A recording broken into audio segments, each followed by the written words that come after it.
Cage Warriors 120 main event. Jamie Richardson takes on Kauppinen. Kauppinen recently was fighting in Bellator, was doing fairly well there. Big knockout of Alessio Sakara. Competitive matchup against Melvin Manhoef, which he lost.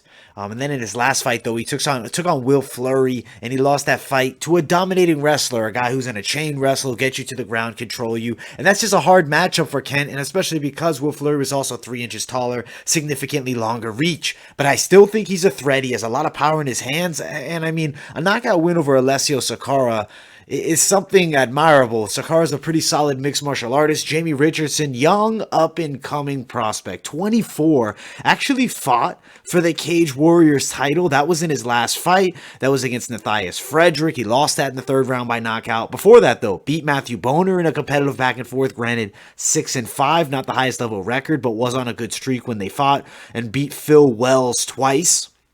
This fight against Kent Kauppine's a different beast, though. Kauppinen, besides being 12-6 as an MMA fighter, has a handful of boxing matches, more than a handful, almost 20. Bad record, 5-14, but look at his last 2 fights. James Farnell was 7-0. He won that fight by TKO. Jarek Prusak was 9-3. He won that fight on a decision.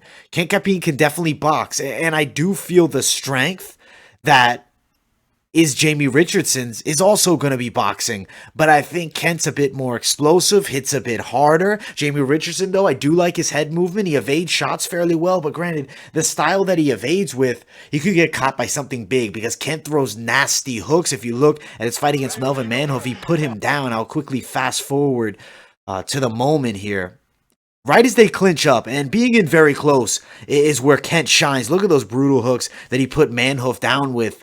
Granted, didn't stop him. Still lost that fight. Good moment, though. I think he's going to beat Jamie Richardson here. I think Jamie has good attributes. He's well-rounded. But Kent, a little bit too much on the feet, and I think Jamie will be willing to stand. I don't think he's going to try to wrestle too much. And if he does, I do think Kent has the grappling game to stop Jamie Richardson's level of takedowns. I am going to ride a Kent Kauppinen victory here. I could see it going the distance because Jamie Richardson, durable guy. But leaning towards stoppage in the 1st or 2nd round, statistically speaking, I mean, Kent Kauppinen has a lot of 1st-round stoppages, so maybe in the 1st round. Either way, expect fireworks in this Cage Warriors main event. I cannot wait to see it. Make sure you guys smash that like button, subscribe to the channel. Also, guys, follow my social media, Instagram, Twitter, and I'll see you all in the next video.